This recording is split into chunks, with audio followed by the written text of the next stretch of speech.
This act extends the successful feed grain program for 2 more years. In 1961, feed grains constituted our most critical surplus problem. That year, the carryover was over 3 billion bushels. Had no action been taken, it would have approached 4 billion bushels by the end of the crop year. However, as a result of the 1961 and 1962 legislation, we will, by October of this year, have reduced stocks by 860 million bushels. Taxpayers will save over $800,000 a day.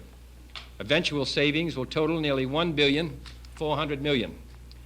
2 years from now, at the end of the 1964 marketing year, the Secretary of Agriculture estimates that the entire feed grain surplus will be gone, and we will have on hand only the amount of feed grains needed for national reserves.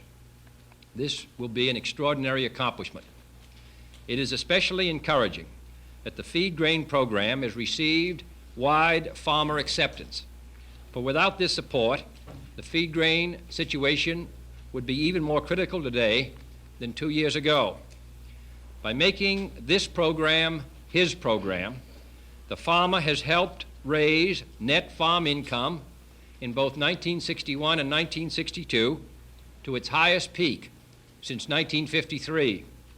And this situation is being reflected today in a banner sales year for farm equipment makers and for merchants in many rural communities. Through this program also, we will continue to avoid feed grain supplies so large as to overexpand livestock production. This kind of progress is justification enough for continuing the feed grain legislation. And I want to express my appreciation to the members of Congress here who labored so long and so hard to make this legislation a reality. However, there is a broader issue involved which makes the need for this program even more compelling.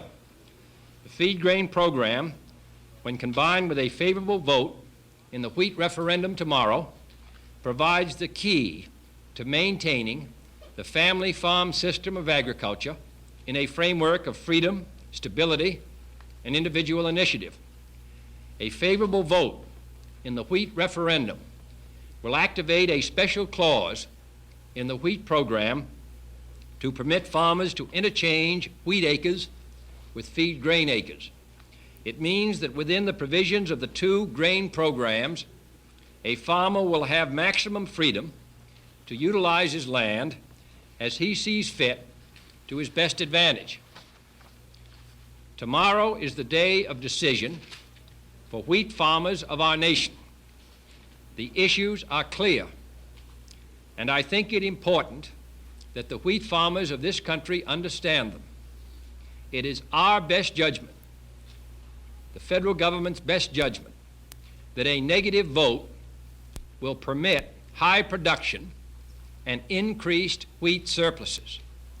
After conferring with the farm organizations and economists, the national government and the Department of Agriculture estimate that the price of wheat will decline to about $1.10 a bushel if there is a negative vote.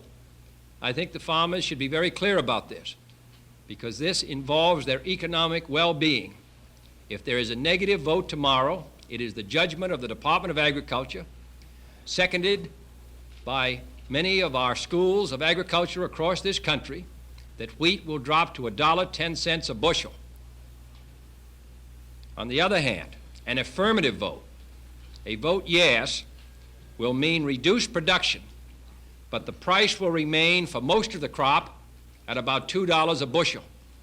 And that is the choice, and in my opinion, the very clear choice that the farmers must make tomorrow, between wheat at $1.10 a bushel or wheat at $2 a bushel. This is a decision that the wheat farmers themselves must make. The choice now rests in their hands, because the Congress has done its job in presenting the very clear alternatives to the farmers. And on their decision tomorrow will rest the actions for the next months. I'm hopeful that the farmers will vote yes in their own interests. And I want to express appreciation again to the members of Congress who've labored so long for the last 2 years, try to bring legislation which will benefit the farmers and which will also be responsible for the taxpayers of this country.